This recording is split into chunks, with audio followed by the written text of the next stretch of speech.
अस्सलाम वालेकुम viewers, O2 sports में खुशामदीद कहते हैं आपको। मैं हूं आपका होस्ट अहमद नजीब और जल्दी से बताते चलें कि लास्ट प्रोग्राम में हमने डिस्कस किया था इस्लामाबाद यूनाइटेड की टीम को, मुल्तान सुल्तान्स की टीम को और कराची किंग्स की टीम को। और आज अगली 3 टीमें हम डिस्कस करने जा रहे हैं, जिसमें शामिल हैं पेशावर ज़ल्मी की टीम, लाहौर कलंदर्स की टीम और कोयटा ग्लैडिएटर्स की टीम। इन पर हम निगाह डालेंगे और इन पर कुछ अपने एक्सपर्ट से जानने की कोशिश करेंगे। इसी पे बात करने के लिए हमारे साथ गेस्ट मौजूद हैं। हुमायूं नज़ीर, आपको वेलकम कहते हैं प्रोग्राम में। अस्सलाम वालेकुम हुमायूं।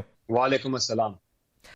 हुमायूं, सबसे पहले हम पेशावर ज़ल्मी की बात करेंगे। वैसे ये एक ऐसी टीम है जो आप पाकिस्तान के किसी भी खित्ते से आपका ताल्लुक हो, इसकी अपनी एक फ़ैन फॉलोइंग है और स्पेशली जो पख्तून है ख़ास तौर के ऊपर, वो चाहे वो पाकिस्तान में हो या पाकिस्तान से बाहर हो, वो बड़ी तादाद में पेशावर ज़ल्मी की टीम को सपोर्ट करते हैं।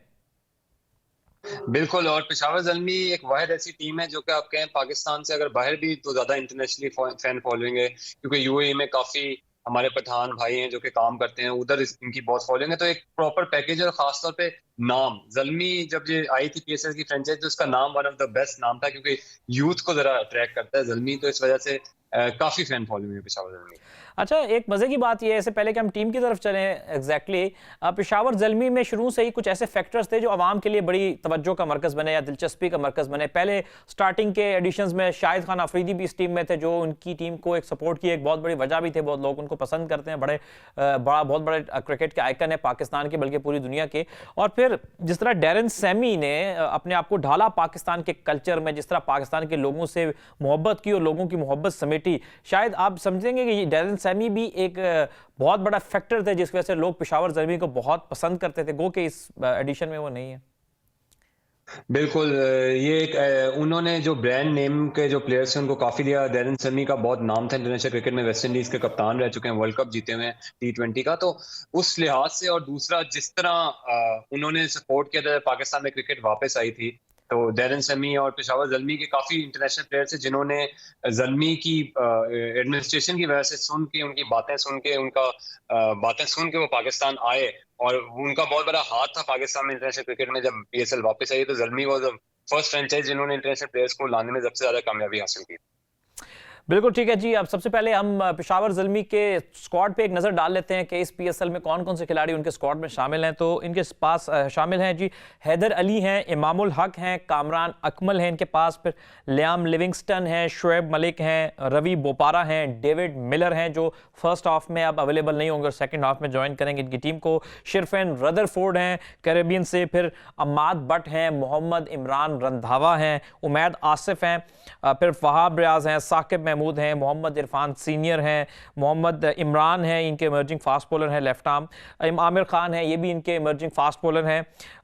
इनको सप्लीमेंट्री कैटेगरी में बाय द वे पिक किया गया है। इसके बाद मुजीबुर रहमान, बहुत कामयाब स्पिनर हैं, कैरम बॉल इनका बड़ा फेमस है, अफगानिस्तान से ताल्लुक है। और फिर अबरार अहमद, ये मिस्ट्री स्पिनर हैं, इन पे भी मजीद हम कुछ बात करेंगे। और सबसे पहले हम पेशावर ज़ल्मी के टॉप ऑर्डर पे कुछ बात करते हैं। हुमायूं, वैसे तो हमें इनके नाम नजर आ रहे हैं, हैदर अली है, इमाम को वैसे तो T20 प्लेयर शायद नहीं समझा जाता, लेकिन इनके लिए उनकी परफॉर्मेंसेस काफ़ी डिसेंट रही हैं। और फिर कामरान अकमल हैं। कामरान अकमल के हवाले से एक हमने जो पीएसएल में देखा है कि जब वो चलते हैं तो फिर कमाल के चलते हैं। 3 सेंचुरियां हैं उनकी पीएसएल में और हैवीली डिपेंडेंट रहती है पेशावर ज़ल्मी उनके ऊपर। तो हुमायूं नज़ीर, आप कैसे देख रहे हैं पेशावर ज़ल्मी के टॉप ऑर्डर को? देखें, पहले पिछले सीजन में पेशावर ज़ल्मी का जो टॉप ऑर्डर था वो हमेशा ही स्ट्रांग रहता था और उनको टॉप ऑर्डर में प्रॉब्लम नहीं होती थी, खासतौर पे Kamran Akmal was their go to man. पर अब हम पिछले सीजन और इस सीजन में देख रहे हैं कि कामरान अकमल क्योंकि अब उस फैक्टर में आ रहे हैं कि उनकी फॉर्म भी जरा जारी है, थोड़ी सी एज का भी हो रहा है फैक्टर, और उनका कोई सीजन वैसे भी इतना अच्छा नहीं गया। तो अब हम देखेंगे इनके टॉप ऑर्डर में थोड़ी सी प्रॉब्लम होगी, वो इनका गो टू जोन नहीं होगा या इनका डिपेंडेंट नहीं होगा बैटिंग में। पर अब हैदर अली एक बहुत बड़े इंक्लूजन है और वो पाकिस्तान टीम में भी परफॉर्म कर चुके हैं। हैदर अली की पाकिस्तान टीम में भी अभी पोजीशन नहीं समझ आ रही कि वो ओपन करेंगे या वन डाउन आएंगे, पर पेशावर ज़ल्मी में भी ये ट्राई किया जा सकता है कि वो ओपन करेंगे, वन डाउन आएंगे। तो इनके जो टॉप ऑर्डर में एक खास बात यह है कि अगर आप इमाम और कामरान अकमल से ओपन भी कराएं तो वन डाउन आप हैदर अली को ला सकते हैं, और अगर कोई चल ना रहा हो तो आप हैदर अली को टॉप ऑर्डर में ले जाएं तो और फिर मिडिल ऑर्डर में आ जाएं। तो ये एक बड़ी अच्छी ऑप्शन है इनके पास। पर ओवरऑल ये अब इस सीजन में इनके जो गो टू मैन है वो कामरान अकमल नहीं होंगे, किसी और बंदे को उनका रोल अपनाना होगा और दुआ करनी होगी कामरान अकमल की फॉर्म अच्छी हो, पाकिस्तान की पिचेज में वो परफॉर्म भी करते हैं और फिर पेशावर ज़ल्मी के लिए अच्छा सीजन होगा।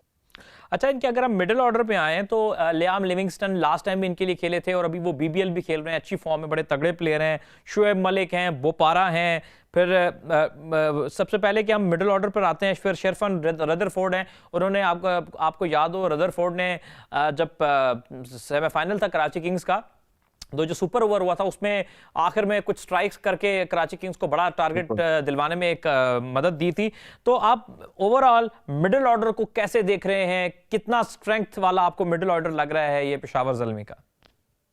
पहले तो मैं रदरफोर्ड की बात करूंगा। ये आईपीएल से भी सीजन जीत के आए, मुंबई इंडियंस से, फिर ये कराची किंग्स के साथ भी जीत गया। ऑल दो आईपीएल में ये खेले नहीं पर उस टीम का हिस्सा था, तो ये बहुत बड़ा एक्सपीरियंस होता है कि आप 2 लीग्स के अंदर जीत गए, कराची के भी गुड और लक आईपीएल चाम से भी। लेकर आ रहे हैं तो यानी ये के पेशावर के लिए। गुड लक चाम लेके आ रहे हैं और एक्सपीरियंस काउंट होता है। पर आप वैसे अगर मैं इनके मिडिल ऑर्डर पे गो थ्रू करूं, मेरा अपना ओपिनियन है, मैं नहीं कहूंगा, थोड़ा सा इनका मिडिल ऑर्डर भी जिसे कहते नहीं है, जैसे मिलर जो कि सबसे one of the best batsman south Africa का, जो टी20 का मिडिल ऑर्डर है वो कैरी करके जाते हैं, वो अवेलेबल नहीं है फर्स्ट फेज में, जो कि बहुत बड़ा इनके लिए ड्रॉबैक है। फिर ये एक्सपीरियंस पे जा रहे हैं शोएब मलिक और रवि बोपारा के। फॉर्म्स पे डिपेंड करता है कि शोएब मलिक की या रवि बोपारा की उस टाइम क्या फॉर्म होगी। अगर चले तो one of the best player है, ना चले तो बहुत ज्यादा प्रॉब्लम होगी। लिविंगस्टन एक इस तरह के प्लेयर है जिनसे बहुत ज्यादा उम्मीदें हैं। वो इतनी जबरदस्त इनिंग्स भी दे चुके हैं, लास्ट सीजन में भी कोई 50 हुआ है उनका। पर अब सारे जो प्लेयर्स हैं इस मिडिल ऑर्डर में, उन्होंने सबने परफॉर्मेंस देके प्रूव करना है। कोई अभी इस तरह का प्लेयर नहीं है कि जिसपे रिलाय फुली किया जा सके, सिवाय शोएब मलिक के। मलिक इस तरह के प्लेयर हैं कि जिसपे आप रिलाय कर सकते हैं या उनका एक्सपीरियंस आएगा। तो ये भी मिडिल ऑर्डर भी इनका कोई इतना जबरदस्त नहीं हम कह सकते, पर फॉर्म की बेसिस पे कंसिडर किया जा सकता है। जब सीजन चलेगा तो कैसा होगा। अच्छा, डेविड मिलर वाली जो न्यूज़ है इनकी कि वो अब आपके half of the PSL second half Pakistan super league ने अनाउंस किया कि उसमें अवेलेबल होंगे। अब सेकंड हाफ से अगर मुराद इनके कराची की लेग कंप्लीट होना है और लाहौर लेग से है, तो उसका मतलब है कि ऑलमोस्ट 60% टूर्नामेंट गुजर चुका होगा। और डेविड मिलर इनके पास मिडल में एक ऐसा ऑप्शन नजर आते हैं जो बड़े अच्छे कंसिस्टेंसी के साथ हिटिंग कर सकते हैं। तो ये न्यूज़ पेशावर ज़ल्मी के कॉम्बिनेशन को कितना डिस्टर्ब कर सकती है? बहुत डिस्टर्ब करेगी। उनका प्लेटिनम पिक थी और David Miller one of the best टी20 के अंदर बैट्समैन माने जाते हैं। साउथ अफ्रीका का भी सीरीज में पाकिस्तान में जो खेल रहे हैं उन 3 टी20 में हैं, उन्होंने डोमेस्टिक सीजन खेलने जाना है, वरना वो रुक जाते तो खेलते। तो ये बहुत बड़ा इनके प्लान में प्रॉब्लम हुई है। और इनकी एक लकी बात है कि इन्होंने सप्लीमेंट्री में रवि बोपारा को सिलेक्ट कर लिया था। अगर ये रवि बोपारा को इन्होंने सिलेक्ट ना किया होता तो इनके मिडिल ऑर्डर में बहुत ज्यादा प्रॉब्लम होती और इन्हें फिर लोअर ऑर्डर से मिडिल ऑर्डर में ट्रांसफर करना होता। तो थोड़ा सा प्लान में प्रॉब्लम हुई है। पर वही, जैसे रदरफोर्ड एक प्लेयर है, इनको इतने चांसेस नहीं मिले, क्या पता अब इन पे रिलाय करके ये अपने मिडिल ऑर्डर को बिल्ड करें। तो अभी इनकी टीम जब खेलेगी तो हमें पता चलेगा कि क्या लॉस है या क्या कॉम्बिनेशन बन रहा है। पर अभी ऑन पेपर देखें तो थोड़ा सा लैग करते हैं। अच्छा, कुछ हम बढ़ते हैं मिडिल ऑर्डर के साथ अब लोअर ऑर्डर के ऊपर और देखते हैं कि जी पेशावर ज़ल्मी के पास लोअर ऑर्डर में क्या ऑप्शंस हैं, क्या वो ऑफर कर सकते हैं पेशावर ज़ल्मी की।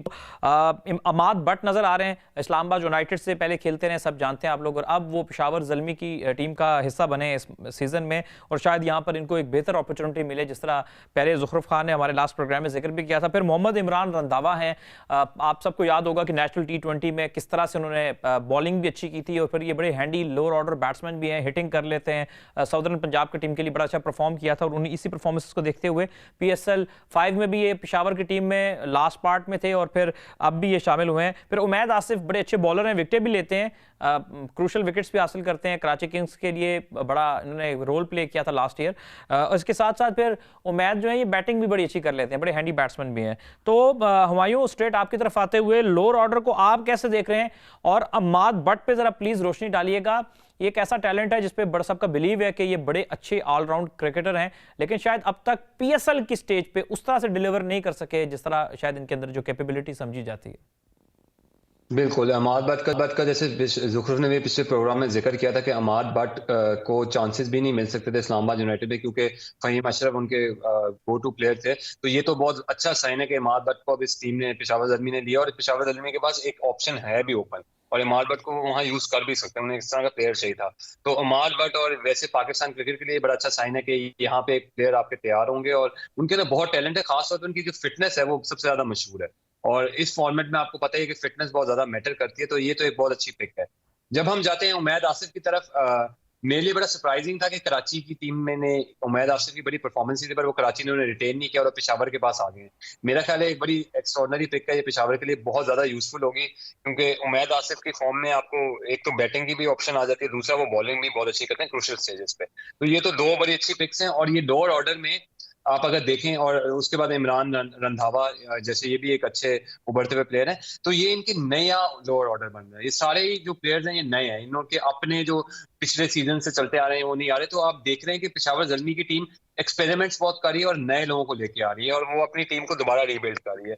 तो ये प्रोसेस से गुजरते हुए इनका लोअर ऑर्डर भी इस तरह का है जिसपे वो ऑप्शंस लाएंगे और फिर उसके बाद देखेंगे परफॉर्मेंसेस क्या होती हैं। अच्छा जी, स्ट्रेट मूव करते हैं बॉलर्स की तरफ। सबसे पहले मैं फास्ट बॉलिंग को थोड़ा सा आपके साथ डिस्कस करना चाहूंगा। काफ़ी ऑप्शंस नजर आ रहे हैं हमें पेशावर ज़ल्मी की फास्ट बॉलिंग में। गो कि हसन अली को मिस जरूर करेंगे सीजन में वो।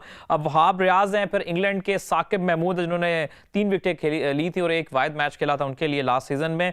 फिर मोहम्मद इरफान सीनियर, इनके ऊपर भी थोड़े से डाउट्स इसलिए हैं कि इनको पार्ट नहीं बनाया गया अभी पाकिस्तान कप में, और कोई रिसेंट पास में ऐसी कोई कारकर्दगी नहीं है, तो ये कैसे होंगे, ये स्टिल एक सरप्राइज होगा सबके लिए।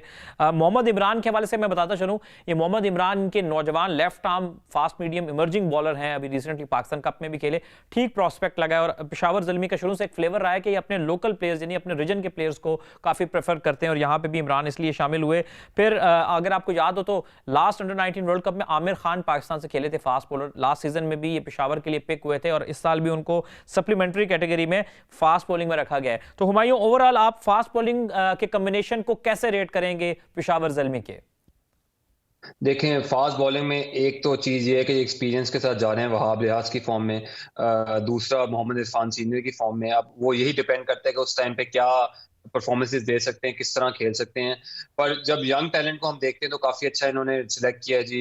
इमर्जिंग के अंदर मोहम्मद इमरान को देखना ये है कि अब ये किस तरह इनके लिए यूटिलाइज होते हैं। साकिब महमूद पे मैं बात करना चाहूंगा, इन्होंने इंग्लैंड के लिए भी अच्छी परफॉर्मेंसेस दी, काफी अच्छे बॉलर बनते हुए आ रहे हैं, ये इनकी अच्छी पिक है, और इस पे मेरा ख्याल है काफी रिलाई करेंगे। साकिब महमूद मेरा ख्याल है इनके गो टू बॉलर होंगे, और उसके बाद बाकी जो टीम है वो इनके इर्द गिर्द रिवॉल्व करेगी, क्योंकि वहाब रियाज की कैपेसिटी यही देखनी है कि वो किस तरह इस टीम को लेकर चलते हैं। तो पर एक और, जब फास्ट बॉलिंग से अगर मैं थोड़ा सा नीचे जाऊं, मुजीबुर रहमान, ये एक इनकी बड़ी अच्छी पिक है। मुजीबुर रहमान को आपको जी, पता ही है मुजीबुर कि रहमान पे आते काफी अच्छी हैं। हुमायूं, मैं इसी पे आपसे सवाल अगला करने वाला था कि इनके पास अब 2 स्पिनर हैं, मुजीबुर रहमान और अबरार अहमद, दोनों मिस्ट्री स्पिनर है। मुजीबुर रहमान का भी जो कैरम बॉल करते हैं, जो बॉल जो बेसिकली ऑफ स्पिनर है इनका, लेकिन जो बॉल टर्न बाहर टर्न होता है राइट हैंड बैट्समैन के लिए, वो बड़ा डिस्टर्ब करता है और वो अक्सर प्लेयर से पिक नहीं होता। फिर इनके पास ऐसे ही एक और स्पिनर है अबरार अहमद, ये भी ऑफ स्पिनर है, लेकिन ये बैक ऑफ द हैंड जो कैरम बॉल करते हैं, जो पढ़ने के बाद राइट हैंड बैट्समैन को बाहर की तरफ निकलता है। ये जो रिसेंटली कायद आज़म ट्रॉफी हुई उसमें उन्होंने बड़े आउट किए ग्रेड 2 में, फिर वो बड़े हाईली रेट किए जा रहे हैं। तो दो मिस्ट्री स्पिनर, आपको लगता है कि बड़ा तगड़ा यहां पे पता खेला है पेशावर ज़ल्मी ने?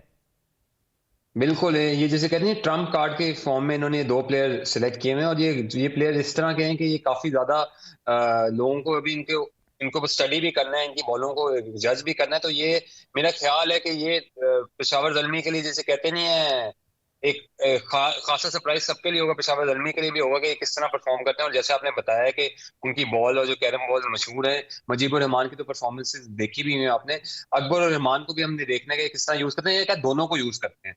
तो ये काफी अच्छी इनकी अच्छा हुमायूं, इसी पे आगे चलें, बस पेशावर ज़ल्मी के ऊपर लास्ट क्वेश्चन करूंगा, फिर हम अगली टीम की तरफ मूव करेंगे। मुजीबुर रहमान को हमने दुनिया में जहां भी खेलते देखा है, चाहे वो अफगानिस्तान के लिए खेलते देखा है, कोई लीग क्रिकेट खेलते देखा है, वो नया बॉल करते हैं। तो आपको लगता है कि पेशावर की तरफ से डेफिनेटली जब वो स्क्वाड में, तो ऑब्वियसली वो प्लेइंग 11 में भी होंगे, तो आप उनको नया बॉल करते हुए देखेंगे और एक तरफ से कोई और शेयर करेगा? बिल्कुल, ये यूटिलाइज किया जा सकता है, और ये आजकल तो आपको पता है दुनिया T20 में काफी ज्यादा यूज होते हैं कि जो बॉलर्स को आप नया यूज करते हैं। इमाद वसीम भी नई बॉल करते हैं अब उसके लिए, तो ये तो ऑफ कोर्स यूटिलाइज किया जा सकता है। पर ये सारी बातें अभी हम यहाँ बैठ के कर सकते हैं, पर जब पिचेज होंगी और जहाँ पे मैचेस होंगे उससे पता चलेगा इनको यूटिलाइज क्या करेंगे। और मुजीबुर रहमान के जाते जाते बस बात करना चाहूंगा कि अंडर-19 में इन्होंने अफगानिस्तान के बड़ी सरप्राइजिंग परफॉर्मेंसेज दी थी, और पाकिस्तान के खिलाफ भी इन्होंने बहुत ज्यादा पाकिस्तानी विकेट्स ली थी, तो तभी ये पाकिस्तान में भी फेमस हुए थे। उस वजह भी है कि पेशावर ज़ल्मी ने इनको पिक किया।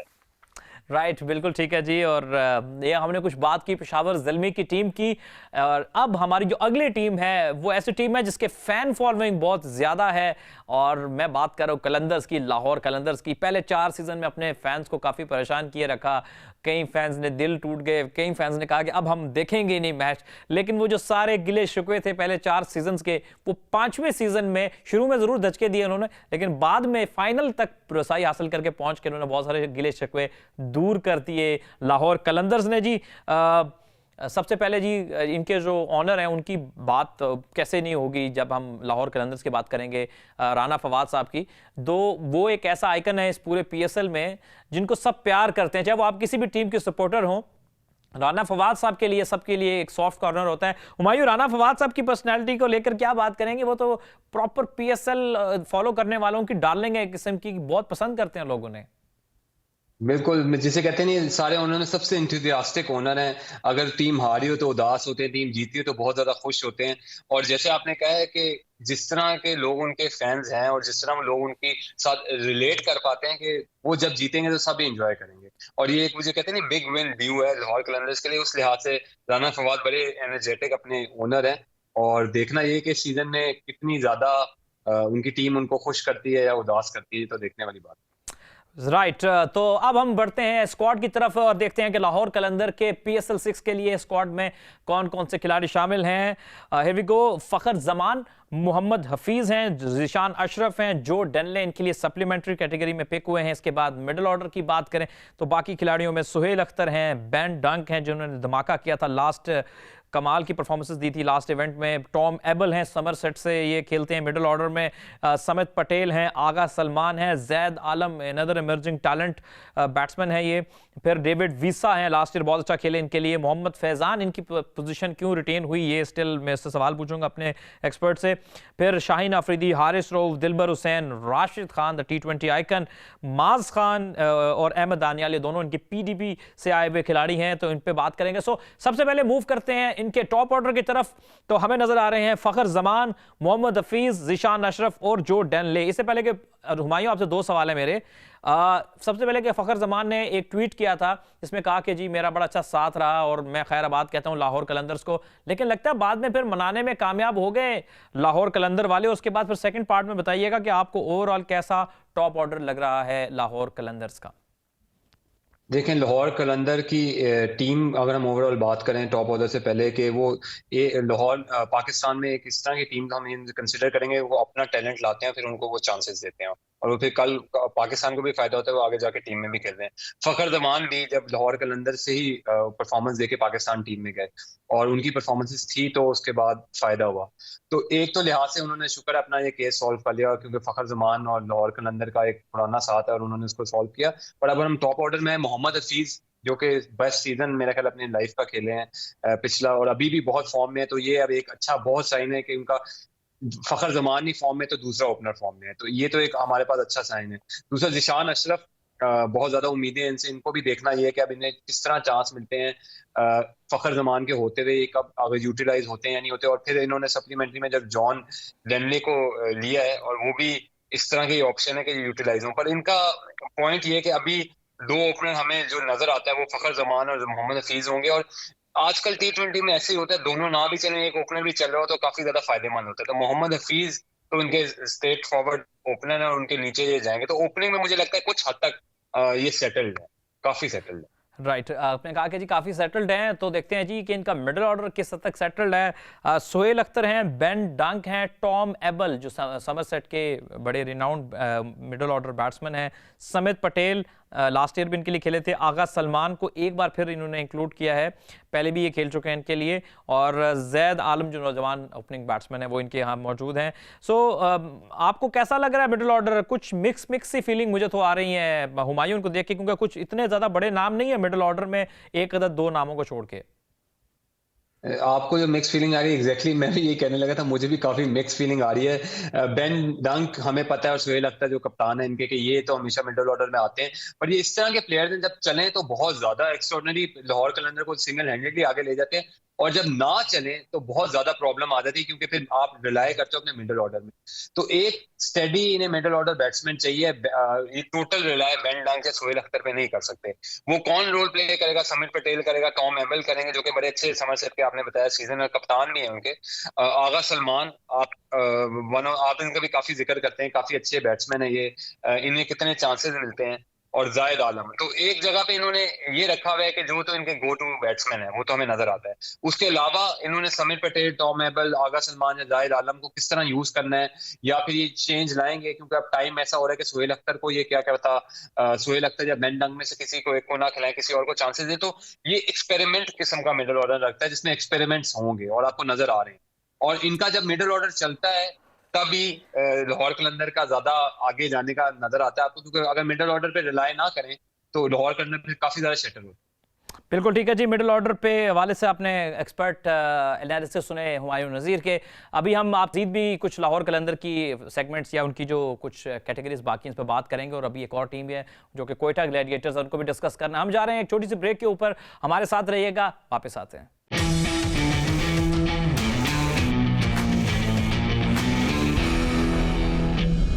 वेलकम बैक व्यूअर्स, एक बार फिर से आपको प्रोग्राम O2 स्पोर्ट्स में खुशामदीद कहते हैं। I am your host Ahmad Najeeb. और पेशावर ज़ल्मी के बाद अब हम बात कर रहे थे लाहौर कलंदर्स के ऊपर, और हमने मिडिल ऑर्डर पे बात की थी हुमायूं से। लोअर ऑर्डर की कुछ बात कर लेते हैं।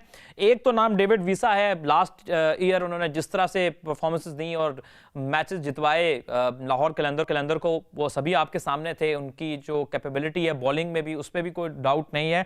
लेकिन मोहम्मद फैज़ान ये एक ऐसा नाम है जिसकी ना मुझे अभी तक समझ आई है, ना मैंने अपने क्रिकेट के हलकों में लोगों से पूछा है, उनको भी इनकी रिटेन होने पे समझ नहीं आई। क्योंकि अगर मैं आप जल्द इनका मैं ज़रूर स्टैट पे बात करना चाहूँगा मोहम्मद फैज़ान की, तो उन्होंने 7 मैच खेले, सिर्फ 6 रन बनाए, और 3 की इनकी जो बैटिंग एवरेज है, और बॉलिंग में भी अगर आप देखेंगे तो इतनी जो ज़्यादा विकेटें मोहम्मद फैज़ान ने 3 विकेटें हासिल की हैं, तो वो भी कुछ ऐसे नहीं है।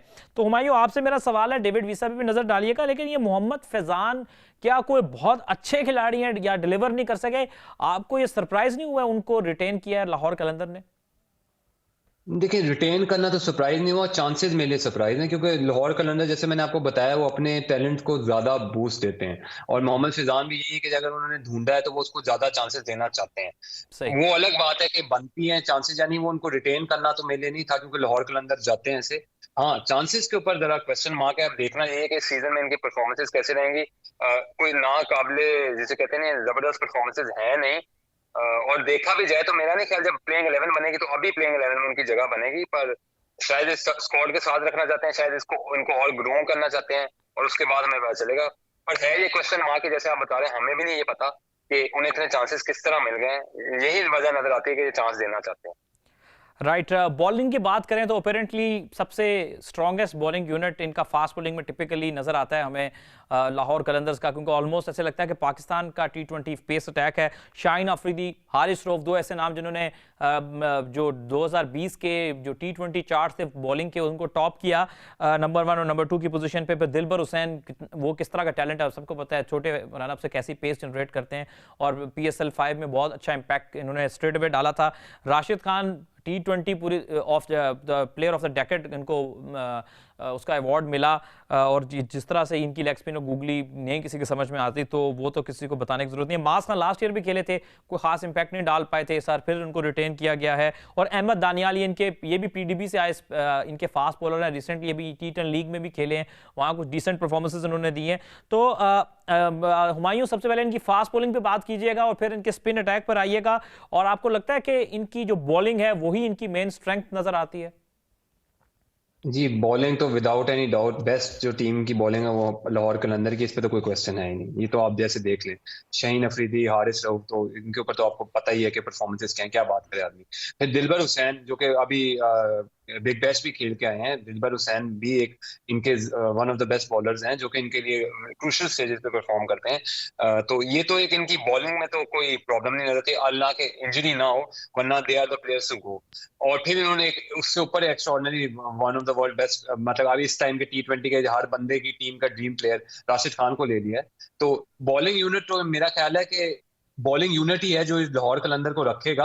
इसलिए आपको नजर आता है कि इनकी बैटिंग में इतने ज्यादा एक्सपेरिमेंट है, क्योंकि ये टीम को इतने कम और रन पे रोक सकते हैं, या ये ज्यादा रन कंसीड नहीं कर सकते, जिसकी वजह से इनकी बैटिंग में आप एक्सपेरिमेंट्स कर सकते हैं। और उसके अलावा मास खान को इन्होंने खिलाया, वो इतने ज्यादा अच्छे नहीं रहे, पर मास खान के अंदर आपको टैलेंट नजर आता है, वो भी आगे जा सकते हैं, आप उन्हें चांसेस दे सकते हैं। और जैसे आपने अहमद दानियाल की बात की, सप्लीमेंट्री में उनको भी देखा जाएगा कि वो किस तरह परफॉर्म करते हैं। तो बॉलिंग में तो मुझे लगता है बिल्कुल सॉर्टेड, मुझे आपको भी पता होगा इनमें कोई प्रॉब्लम नजर नहीं आती की बॉलिंग। अच्छा हुमायूं, बस लास्ट क्वेश्चन लाहौर कलंदर से, फिर हम अपनी अगली टीम पे मूव करेंगे कि आम लोगों का ये तासुर है कि ये जो अपने पीडीपी के प्लेयर्स को प्रेफर करते हैं कंपेयर टू अदर, के वो इमर्जिंग का कोई खिलाड़ी नहीं लेते हैं, वो अपने पीडीपी के प्लेयर लेते हैं, ओवरऑल भी अपने स्क्वाड में पीडीपी के प्लेयर रखते हैं। कई लोगों का ये कहना है कि ये अंडर 16 या अंडर 19 या प्रॉपर चैनल से नहीं आए हुए क्रिकेटर होते हैं, ये ऐसे प्लेयर होते हैं जिनको 2 साल पहले हार्ड बॉल से क्रिकेट शुरू कराई होती है, प्रोफेशनल क्रिकेट, तो इस वजह से ये उतने कारगर नहीं रहते या उतने ज्यादा इफेक्टिव नहीं रहते इंटरनेशनल क्रिकेट में, इनकी ग्रूमिंग इतनी अच्छी बेस नहीं बनी होती। आपका क्या इस पे,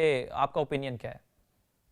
देखें, अब इस बात पे तो हम क्या कहें। अब आपने हारिस रऊफ एक एग्जांपल है, वो भी जिस तरह आया और उनकी जो परफॉर्मेंसेज आप देख लें, तो मेरा ख्याल है कि 5 टीमें अगर इमर्जिंग से जा रही हैं और ये अपने टैलेंट से लेके आ रहे हैं और प्रूव कर रहे हैं, तो वाई नॉट ट्राई। वो कर रहे हैं, उनका भी टैलेंट जा रहा है और उनकी अपनी एक फ्रेंचाइज, उनका अपना एक सिस्टम है, एक कोचिंग स्टाफ है जो कि उन्होंने शुरू से रिटेन रखा हुआ है, आकिब जवेद पे वो रिलाई करते हैं। तो आप तो ये ओवर टाइम बताएंगे कि ये क्या है, पर एक फ्रेंचाइज की अपनी एडमिनिस्ट्रेशन होती है, उनकी अपनी स्ट्रेटेजी होती है। जब तक वो काम करिए, मेरा ख्याल है कोई हर्ज तो नहीं है। वो अगर दूसरे हिस्सों से लेके आ रहे हैं प्लेयर्स को और बिल्ड कर रहे हैं, बाकी पीसीबी के लोग बाकी हिस्सों से इमर्जिंग प्लेयर्स आते हैं जो अंडर 16 ये पूरा फॉर्मेट खेल के आते हैं, तो दोनों फॉर्मेट चल रहे हैं साइड बाय साइड, तो मेरा नहीं ख्याल कोई इतना इशू होना चाहिए। उनकी टीम है, उनकी चांसेस है, होने चाहिए जिस तरह चाहे यूटिलाइज करें। बिल्कुल ठीक है जी। लाहौर कलंदर की बात हो रही थी, जो जिनका पीडीपी यानी कि प्लेयर डेवलपमेंट प्रोग्राम जो है सबसे ज़्यादा ऑर्गेनाइज्ड एक प्रोग्राम है, एक डेवलपमेंट प्रोग्राम है, और जितनी वो ऑर्गेनाइज्ड लोकल लेवल पे, नीचे लेवल पे क्रिकेट को ऑर्गेनाइज कर रहे हैं, कोई और फ्रेंचाइज उस तरह से नहीं कर रही है, बल्कि उनका हाफ भी नहीं कर रही, तो ये तो क्रेडिट जाता है उन्हें। अब हम बात करेंगे last but not the least जी, हम कोयटा ग्लैडिएटर्स की बात करें। वन टाइम चैंपियन है 2018 जो HPL PSL 3 था, वो जो है वो Quetta Gladiators, sorry 2019 HPL PSL जो 4 था वो कोयटा ग्लैडिएटर्स ने जीता था और अपने नाम किया था। हम सबसे पहले कोयटा ग्लैडिएटर्स के स्क्वाड की ऊपर, ये जो उनका टोटल स्क्वाड है उस पर कोई निगाह डालते हैं और फिर अपने एक्सपर्ट हुमायूं से कुछ उसमें जानने की, उनका इनपुट लेने की कोशिश करेंगे। इनके टॉप ऑर्डर में हमें ओवरऑल जो टीम है इसमें नजर आ रहे हैं, क्रिस गेल हैं, टॉम बेंटन है, कैमरॉन डेलपोर्ट हैं, साइम अयूब हैं, ये बड़े अच्छे इमर्जिंग प्लेयर हैं, अंडर 16 अंडर 19 के पाथवे से सामने है, लेफ्ट हैंड बैट्समैन है। उस्मान खान, ये इनकी लोकल क्रिकेट के प्रोडक्ट हैं, ये भी मिडिल ऑर्डर प्लेयर हैं, हार्ड हिटिंग प्लेयर हैं, इनके लोकल क्रिकेट से इनके ऊपर के सामने आए हैं। फिर इनके मजीद खिलाड़ियों में देखें तो आजम खान हैं, सरफराज अहमद हैं, बेन कटिंग हैं, Mohammad Nawaz, familiar names. Lower order में अनवर अली एक बार फिर इनकी टीम में शामिल है, कैस अहमद अफगानिस्तान से हैं, ये भी काफ़ी दुनिया की लीग खेलते हैं, लेग स्पिनर हैं और बैटिंग भी कर लेते हैं। फिर अब्दुल नासिर लास्ट ईयर इनके लिए एक मैच खेले थे, ये बेसिकली बैट्समैन है, कोयटा से इनका ताल्लुक है और जो बॉलिंग भी कर लेते हैं, ये part time off spin bowler भी हैं। फास्ट बॉलिंग बड़ी तगड़ी नजर आती है इनकी। ओवरऑल अगर हम देखें तो हसनैन है, नसीम शाह, उस्मान खान शिनवारी, सप्लीमेंट्री में डेल स्टेन है, फिर जायद महमूद और आरिश अली खान जो इनके लेफ्ट आर्म स्पिनर हैं, young spinner. Straight away top order पे चलते हैं हुमायूं। अगर मैं इनके टॉप ऑर्डर को देखूं तो क्रिस गेल, टॉम बेंटन, दो एक ऐसे नाम मुझे नजर आ रहे हैं कि to follow Cameron Delport, Saim Ayub और उस्मान खान के। जो टॉम बेंटन और क्रिस गेल हैं, मुझे लग रहा है कि बहुत हाई रिस्क पिक्स हैं, क्योंकि टॉम बेंटन जो है वो पाकिस्तान की स्लो पिचेस पे उस तरह लास्ट टाइम चल नहीं पाए थे, उनको प्रॉब्लम हो रही थी। और जो क्रिस गेल हैं वो पाकिस्तान में उनका ट्रैक रिकॉर्ड, चाहे वो अपनी इंटरनेशनल साइड से यहाँ खेलने आए हों या PSL पहले खेली हो, वो इतना अच्छा नहीं है। तो आप कैसे देख रहे हैं कि क्या कोयटा ने इस बार काफी हाई रिस्क पिक्स की हैं कि जो आइदर वे जा सकती हैं? बिल्कुल, ये आपने सही बोला है, हाई रिस्क पिक हैं जो कि आइडर वे जा सकती हैं। पर क्रिस गेल, जिन्हें आप यूनिवर्स बॉस भी कहते हैं, उनकी एक इनिंग्स तो PSL, उन्होंने सारी लीगों में परफॉर्म किया, एक PSL ही रहेगी जिस पर उन्होंने परफॉर्म करना है।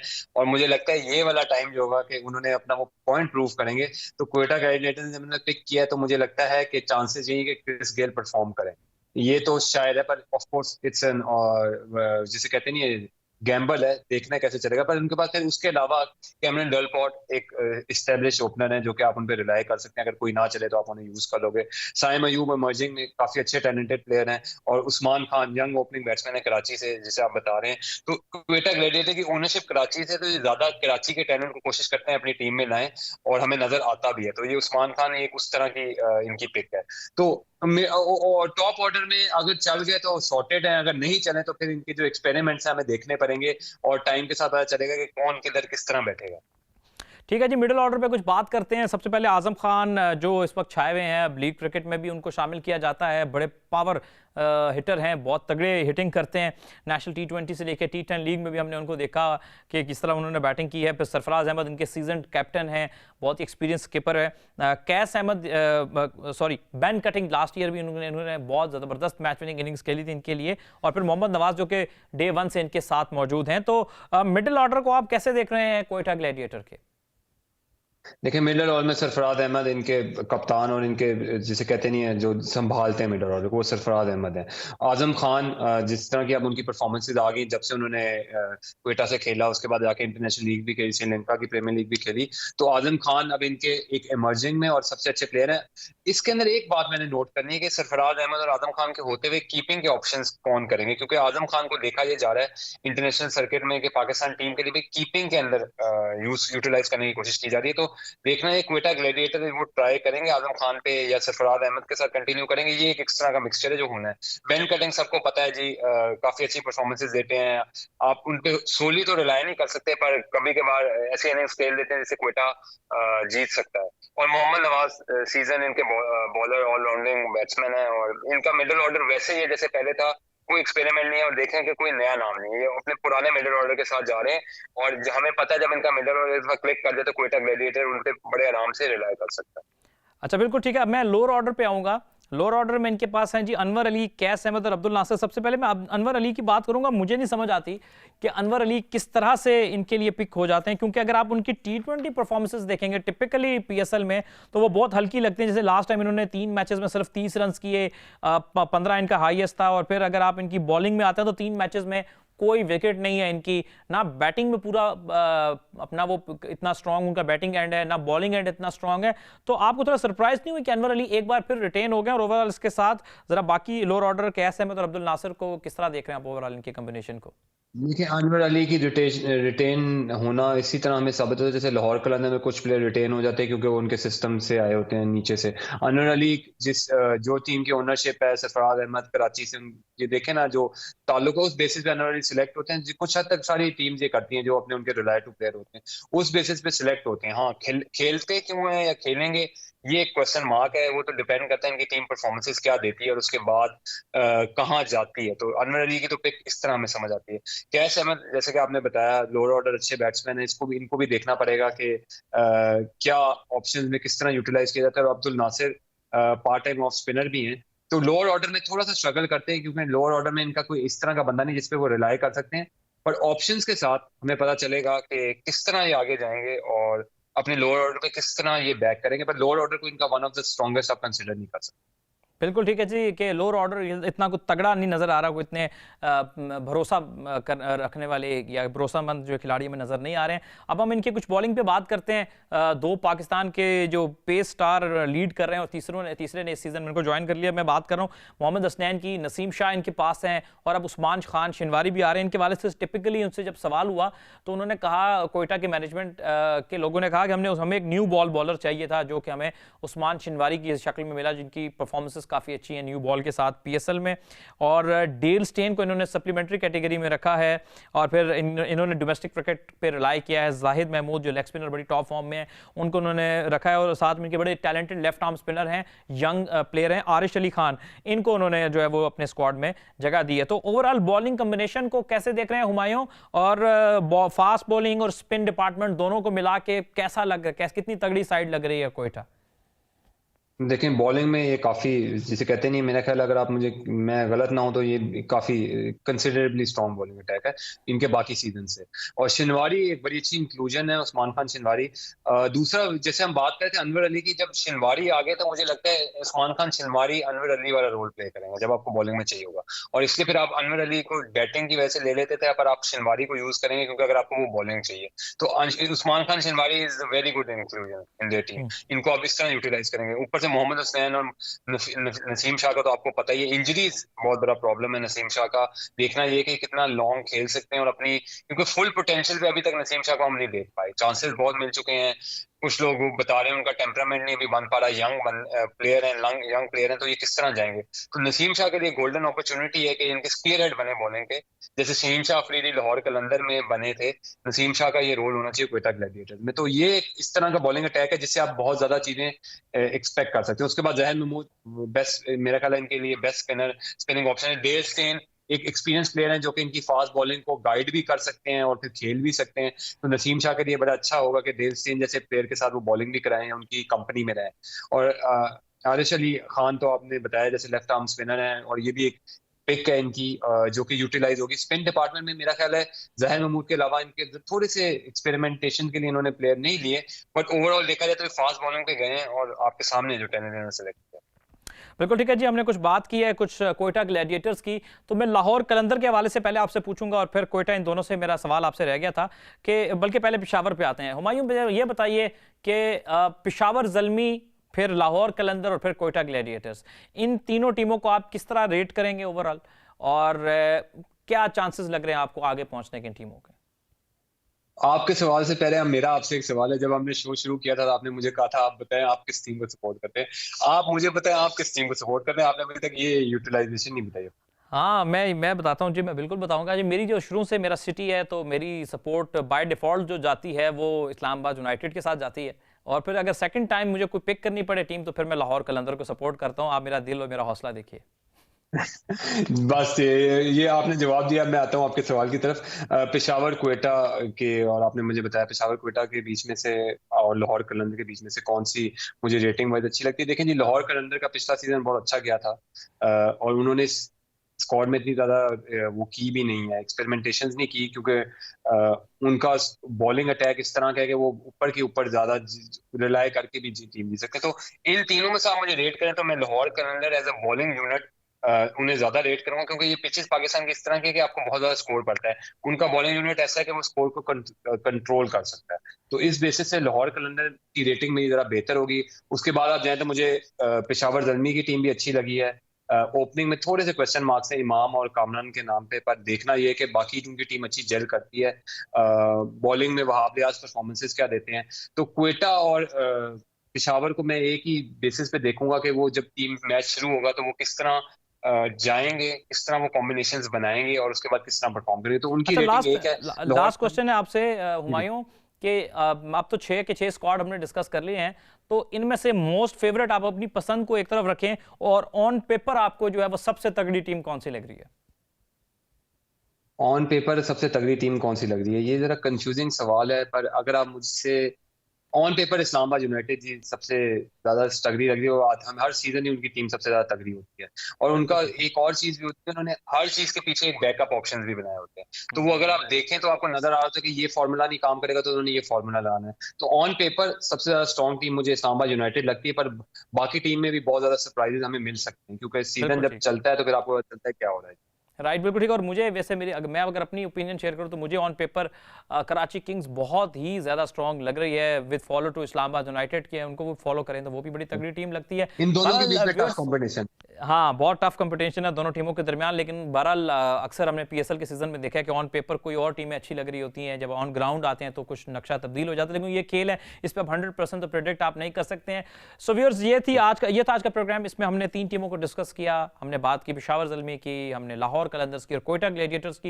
इससे पहले एपिसोड में हमने इस्लामाबाद यूनाइटेड, मुल्तान सुल्तान्स और कराची किंग्स पे बात की। तो ये थी 6 टीमें, इनके स्क्वाड्स पे हमने गहरी निगाह डालने की कोशिश की। अपने एक्सपर्ट हुमायूं नज़ीर और ज़ुखरुफ खान मौजूद थे जो अपने एक्सपर्ट ओपिनियन आपको देते रहे। आई होप आपने हमारे एक्सपर्ट्स के ओपिनियन और हमारा ओवरऑल प्रोग्राम एंजॉय किया होगा। हम पूरी पीएसएल में ऐसे ही आपके लिए स्पेशल प्रोग्राम्स लाते रहेंगे। अपना बहुत सारा ख्याल रखिएगा। Till then the next program, मुझे दीजिए इजाजत।